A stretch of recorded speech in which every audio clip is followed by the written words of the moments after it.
you like The Office? Welcome I do like The Office, though. to ANTICS. Camille, say hi. Oh, hello. This is a podcast. Oh, sick. Missy, say hi. What's up? All right, I'm just gonna leave this here. So, Friends, like you just came to you just like I just hate Friends. Not Why hate. you- I just think it's an mediocre. overrated show that was very mediocre.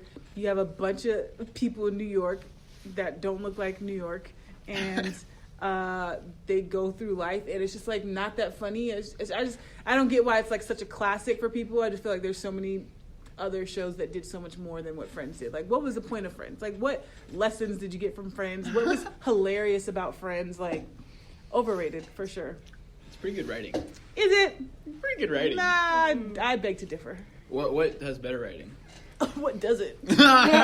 Like the specific. What I mean, what's some good ones? From the 90s or just in general? Sure. Uh-huh. Well, you like Fresh Prince, right? Well, of course, Fresh Prince. Of course. Like, come on. Miss E, I gotta say, Don't say Fresh Prince is overrated. I've never seen an episode. No, that's of disappointing. Prince. That's a disappointing. Like, I'm really sorry. just go on Nick at Night and watch episodes. Like, what? What are some?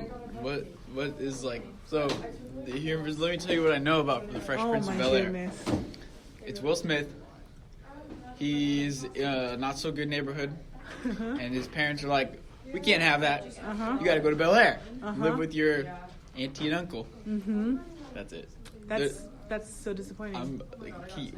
There are so many good episodes, like the evolution of his character, the improvement of writing on the show, from him going and just being like from Philly and trying to figure out life and living in this rich neighborhood with these rich people that look like him but aren't really like him, and then trying to figure that out, and then going to a private school and just like balancing that and being different and being like an outcast but within his own community. I think that's like amazing, and there's so many good classic episodes. So gun violence, not having your parents, dating, like is Fresh Prince protest art? That's a great question. It's a great question. If we look from the lens of now, I would say that'd be hard to like fully say yes, but I just think any show that was centered around Black families in the 90s and the 80s, like at some level is protest art, because they're representing something that a lot of people weren't sure people would care to see, because who wants to watch a Black family when we can watch, Married with Children or whatever other shows, Friends, and all that stuff. Yeah, so exactly. in that sense, like just representing, I think is cool. So, do you think Friends is good? I love Friends. What's But good? She doesn't like it. I She don't. doesn't like it. Yeah, I know. Overrated. So we gotta agree to disagree. but No, just agree. No, absolutely not. So, This assignment, I was so 100% sure that I turned in. I'll take it. Thank you. I was so sure that I turned it in that I was like, I must have put in the wrong basket or something, because that's how sure I was that I turned it in. And I ended up not turning it in. All right, all good. genius. So, Queen and Slim, is he? You saw it twice? Mm-hmm. What I was- did. I need to go see it again. It's one of those 2-timers. I almost Like- saw it a third time with my siblings. Last night, I spent a lot of time while I was writing my response looking through, like, magazine articles and, like, interviews. And I didn't realize that I knew Lena Waithe.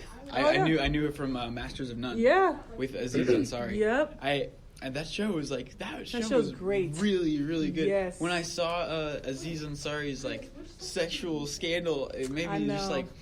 I just felt. What did you think about that when you saw that? Because did you watch Masters of None? I did, and I loved it, and I loved the Thanksgiving episode, which is what they won the Emmy for.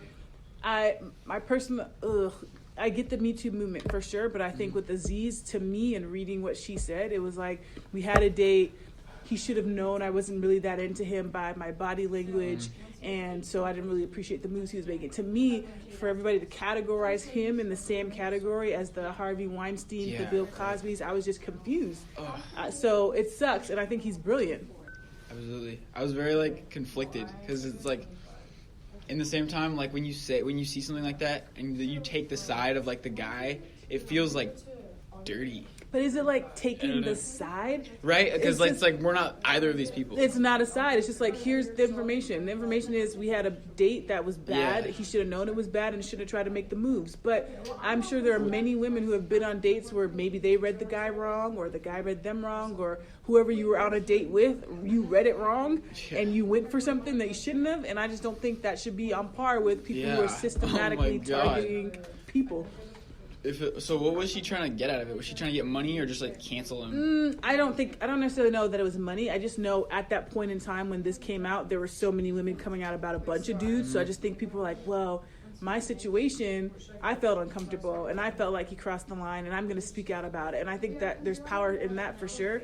I just think we got to just be careful about, as a society, are we going to categorize someone like Aziz in the same way that we are Bill, and what does that mean? And then can we not go on dates and read people wrong? And do we have to be nervous about that? You know, so I don't know. What do you think about cancel culture? Just hate it. I hate it. Like I too. Hate it. It's just like it makes me feel really uneasy. Just like about a lot of things. It's so silly. Here's the people who like push cancel culture tend to be a little more progressive, in my opinion, and liberal. And it's just ironic to me, which I don't know if I've said this in class or not, but you can't be cancel culture and then at the same time advocate for us to be forgiving for people who come out of prison, advocate for us to be restoring youth who are doing things that are not good, restorative justice for students. You can't be like, forgive, understand, support in everything except for celebrities. And then it's like, well, they did this, so cancel them. And I just think there's no growth in that. I think it's silly. And it doesn't seem to match with the values that they're trying to propagate, which is that we should be able to restore people. We should be able to renew faith in people. We should be able to rehabilitate people. So it's to me, it's like very disturbing that we've kind of become so groupthink about that. Total mob mentality. Yes. And it's scary to see. Yes. It's becoming like a mainstream idea. Yeah. Too much so. And there are some people you should cancel. You know, I'm okay with like R. Kelly being canceled. Yeah, I'm okay with that. I think he doesn't need to have anybody's money. You know what I mean? But that doesn't mean he's a lost soul and we should like ban him to hell. But I just think we use it so freely that it's lost any significance. Did you watch Aziz Ansari's most recent stand-up special? I didn't. I heard about it, but I didn't. Let me recommend that to you. Okay. Because I feel it was truly one of the like most brilliant, just like well thought out comedy specials I've ever seen. Better than Sticks and Stones? Sticks and Stones they're different types of comedy. Okay. Dave Chappelle is just like comedy genius. Mm-hmm. Like, but Aziz is more of like he's very self-aware. He's very self-aware. And you get that when you look at him talk, listen to him talk. Yeah. And but so one thing that cancel culture made me think about was about Michael Jackson and about how he did this thing where he was like, raise your hand if you're done with R. Kelly, and he's like, raise your hand if you're done with Michael Jackson, and it was like so much less people, and he was like, what? He was like, what? Where do you do? What's the deal? Oh, he made 3. He made Beat It. And it was just like really funny, right? And it was so interesting just to like see like where we as a society like where we draw the line. Do you think any of that has to do with the fact that one is alive and one is not? I think it has to do with the availability of information. Because with Michael, I feel like there was a lot less, and it was just kind of like with the whole Finding Neverland thing. It was very. Did you watch that? Mm-hmm. I didn't watch it. I felt it was very just like it was a lot because especially I think it was a lot of like for money, and to I don't because it's like a lot of like he said she said right, and it felt they were more trying to taint his legacy than like anything else. That felt like that was the main message. I'm not sure if it was like an expose if the person's dead. Do you think that you can expose somebody? Like, I mean, obviously you can expose somebody when they're dead. So like, I don't know. I think, in a sense, yes, it does. It does have to do with because R. Kelly is alive, and like this is a person that we can actually put blame on and do something about. Mm-hmm. With Michael, it's kind of like it's already over and done with. Mm-hmm. Like you're just trying to dig up old worms. Yeah. I think I have conflicting feelings about it, in part because for me, I've known about R. Kelly since I was a kid because he had a sex tape, and he had a sex tape with a child. So it's been like I've known about it, and it's just like I was over him then. So to have all these women do that whole thing and talk about their experience in a very real way, I thought it was appropriate. With Michael, the reason I'm conflicted in part is because there's nothing he can say. One, because they only had two. Not only, but they had two people that were like, this is what happened to me. But it's complicated given that they've been on trial and under oath, and when they were kids, obviously, and said something different.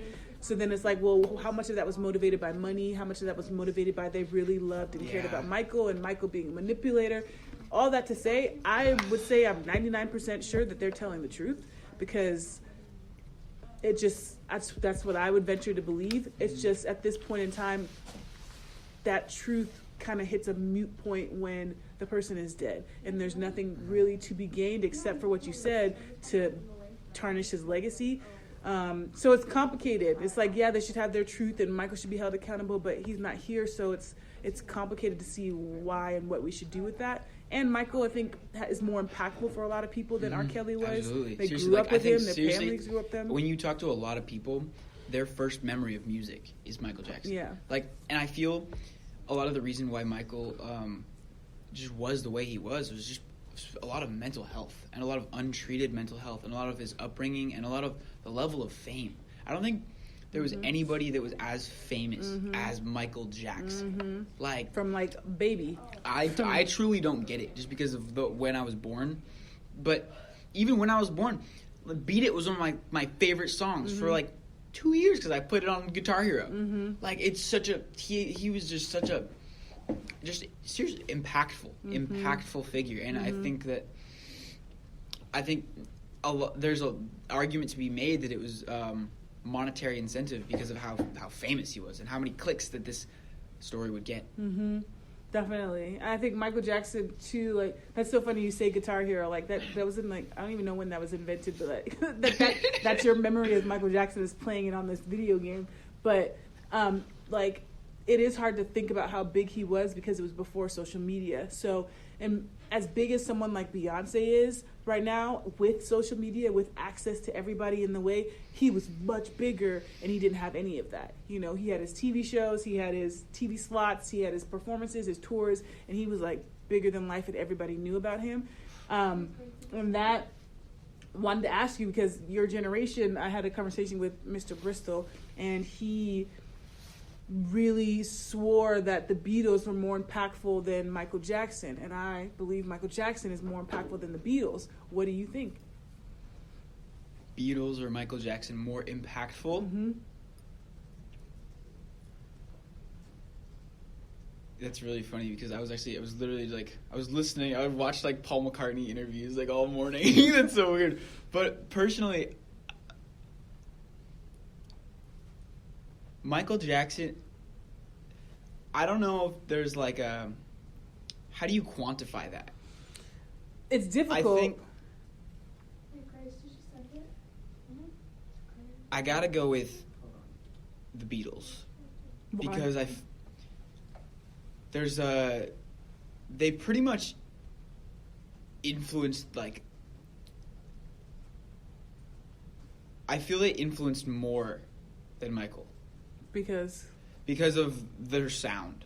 Their sound was something so innovative and just unique, and just it took over the world. Like, I was watching this documentary with my mom about the touring years that they did on PBS. There was this I'd never seen anything like that. The amount of, like, crowds and just hysteria. Beatle hysteria. That's what Michael had.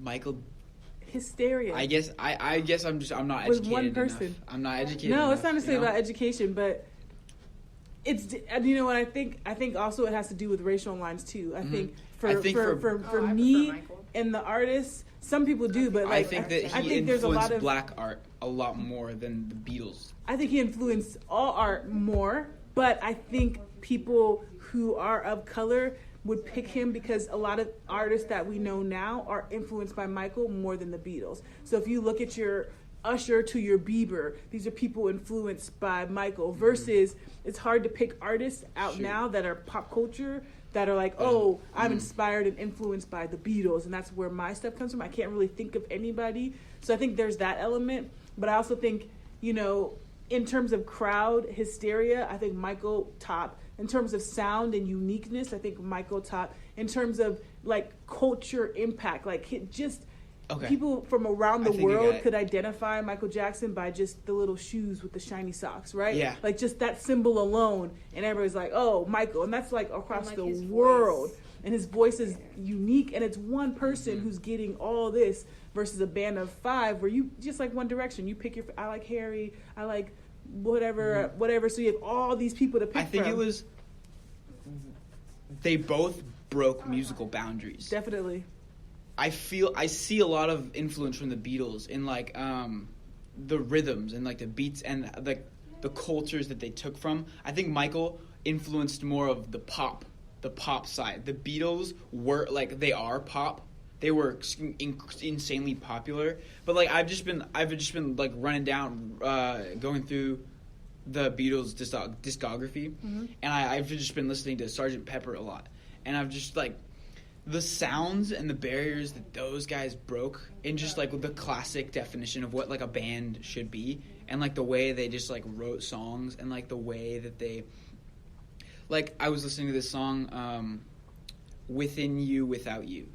And that song, it's total like. I know none of these songs. It's total. It was total. It was like it's like an East Indian like sound. It's like with like so they appropriated it from somewhere. Yeah, yeah. Essentially, is it appropriating?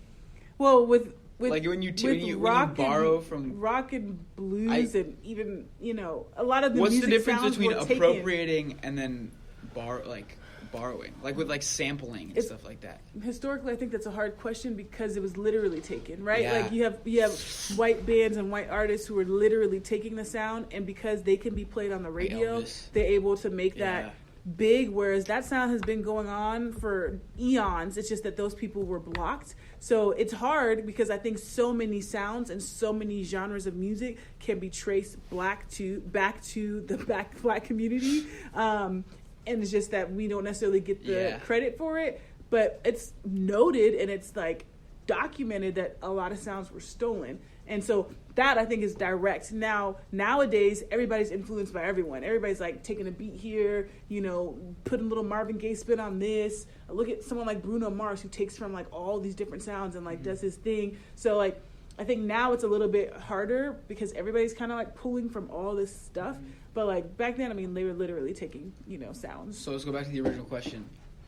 Are the sounds more from Michael or the Beatles? Because you could say Michael even took sounds from the Beatles.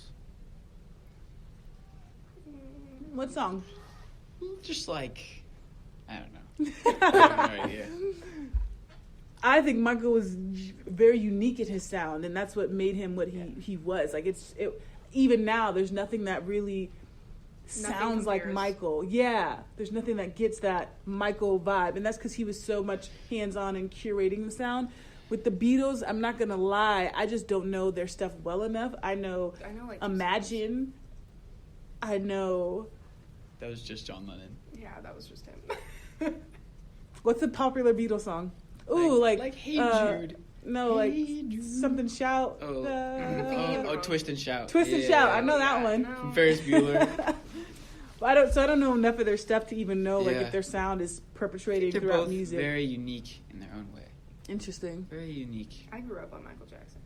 Same. Like that would be blasted in the car on road trips, and, like because my dad grew up in like Inglewood, so he was like in there, and that's like what he knew. Yeah. And so he brought it, and like that's like what we listened to. Same. So I'd never listened to the Beatles. My mom was like, "You don't know the Beatles?" And I'm like, yeah, Michael Jackson. Though. It's like it's not. Yeah, for sure.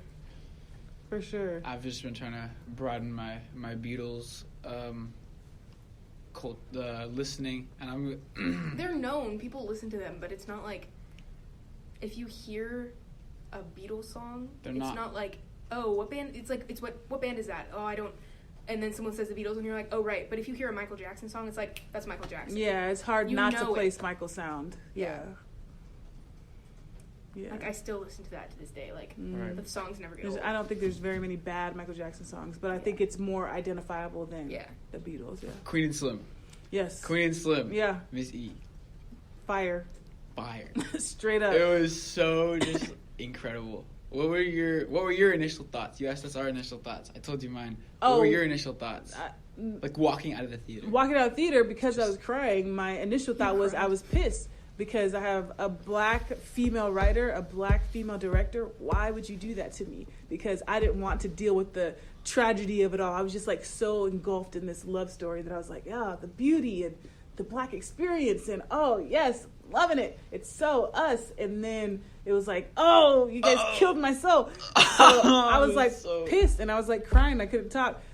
But then I like soak all of it in. I did the same thing that you did. And I was looking at all the stuff and the interviews and I'm like, okay, it is so not self-aware to create an ending that is happy. It doesn't make sense in a movie that is trying to be realistic about the black experience to have a movie that's like, and they end up, doing whatever they're doing. It needed to end in that way because that is how most lives that interact with the police in that way end, one way or another. So to me, like in reflecting, I was like, they did such a powerful thing in taking us through this journey. You notice that they didn't really talk about the police. They didn't talk about his life. They didn't really paint the police in any which way. We had the situation and it happened and their reaction was just because we know how the system works.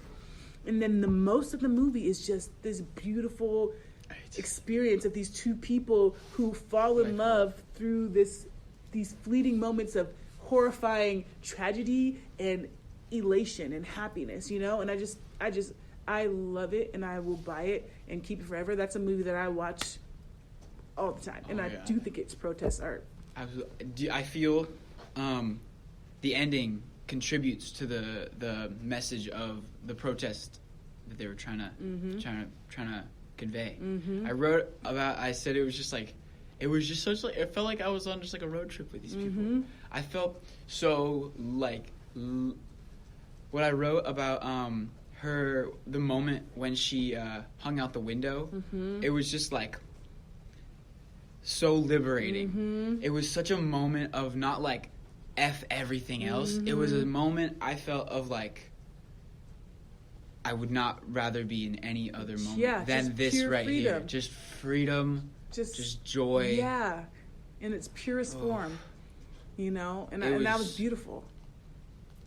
Lena Waithe, I did not realize she had that much talent.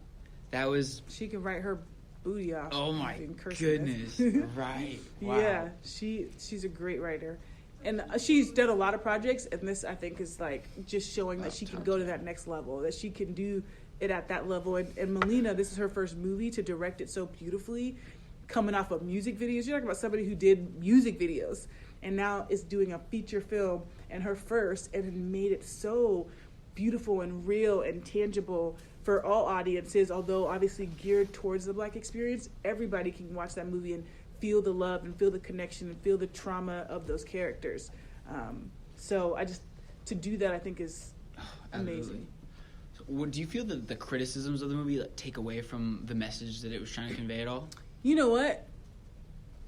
No, the criticisms I think are silly. I think they made this movie knowing that people were going to critique it, and they did not give one iota about it. They knew that some people were going to be upset about the ending. Like the lady we were in the theater said it was terrible because they killed the main characters. I'm not sure if she meant that the movie was terrible or if she was like, that was terrible that like they died. The way she was talking the whole movie, I think she meant either the ending was terrible or the movie was terrible. Because the whole movie she was kind of critiquing, you know, as we were watching, you know. During the movie. Yes. Yeah. So and Cameron liked it. I was like, oh. It just made me think. It just made me think about how beautiful like doing stuff is. Because I thought about, like, with Seth Rogen, when he released the interview to, like, stream instead of theaters because of all the drama. And then people asked if he would do that again. And he was like, no. Just because, like, because he goes and sees all his movies after he makes them. Just, like, hear, like, get to laugh. Sure. Like, and I just think, like, I was thinking, like, I was trying to put myself in the perspective of, like Lena Waithe. Like, if she was there listening to this, like, what would she think about? She would probably be like, oh, she doesn't get it.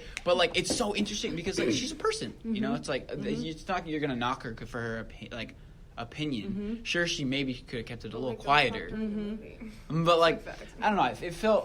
It felt genuine. It depends on the movie, and I think it was genuine, but it depends on the movie. There are some movies, there are some comedies you go to. There are some movies that are so awful that you need the audience commentary to make it better, right? But in this type of movie, with the heaviness and the weight of it, what she was doing was interrupting my experience with this film. Because I'm watching this film and I'm having my emotions and my feelings and I'm watching it. And I'm watching this scene and I get an interjection of, oh my gosh, she's so stupid. And my stream of consciousness with the movie is interrupted. You were right in her mouth. Vocal range. Yeah, I was two seats right. over. No, she was right behind me. So every tough. Moment, and anybody who could like hear her. It was like all these moments that I might deem beautiful. I have a interruption and something negative, and it was mostly negative. I think I wouldn't care so much if it wasn't such a negative perspective the entire movie. If it was a little more, why go see it if you're fluid. Gonna just judge it like that? Yeah, like and some movies do warrant that. Like, and it's like there's a stereotype about certain theaters having a more raucous theater. When I saw Black Panther in Oakland, Grand Lake Theater, everybody was like cheering and like barking with them and like into it, and that was like a vibe because like, we were all in this movie together. But that movie you can do it with. Yeah. This movie is heavy and like layered, and and you're in the background, so it really was riling my soul, and I had to really keep it together because I'm with my students. But I like that is one of my most like pet peeves in watching a movie that is serious and that you have people crying at the end and you're over here jabbing away. You know what I mean? Definitely. So what did you pick up on the second time through? The second time through, paying more attention to their switch. Or if that's the right word, that she came up and she was like hard. They're changing demeanor. Yeah, they kind of like swapped roles a little bit. He was praying at the first meeting and talking about God and all this stuff, and she was like, I don't believe in all that. Everybody's messed up, and she's so hard. And then by the end, she's opened up so much. She's softened up. She trusts him. She feels safe with him, and he feels comfortable like taking the lead in that way, where he was kind of letting her like say whatever. So I kind of love that shift in their character. Yeah, where she was like the dominating one and like and he's like, all right, like whatever. And then he's like, you know what? I'm making an executive decision. We doing this, and kind of went from there. So I really loved that piece of it because it made me understand their love story a little bit more. So I loved it. Me too. Yeah, for sure. Got to. Sorry. It's okay. Spoiler alert. At the end. Yeah. I was planning on seeing it this weekend. Put that in your notes. Spoilers. Yeah, I'll just ignore that. Ignore it. Yeah. I'll just brush off. Yeah, I mean, by the end of the movie, I'll it won't happen, and I'll be like, oh my gosh. Some people go in expecting that, anyways, but just go with it. It won't affect how the whole movie makes you feel. Yeah, that's true. You'll take away a lot. Because I saw it the second time, and I knew it was going to happen, and I still was upset. You know what I mean? Yeah. So, yeah. Yeah. Well, that's because you fall in love with the characters. Yes, I hate that. Like, don't do that to me. Testament to those two actors, too. It's real. Yeah. And the writer. And the writer, really because it felt tangible. Hey, one last question. Do you think that they, the inclusion of the protest in the art, the movie, makes it protest art?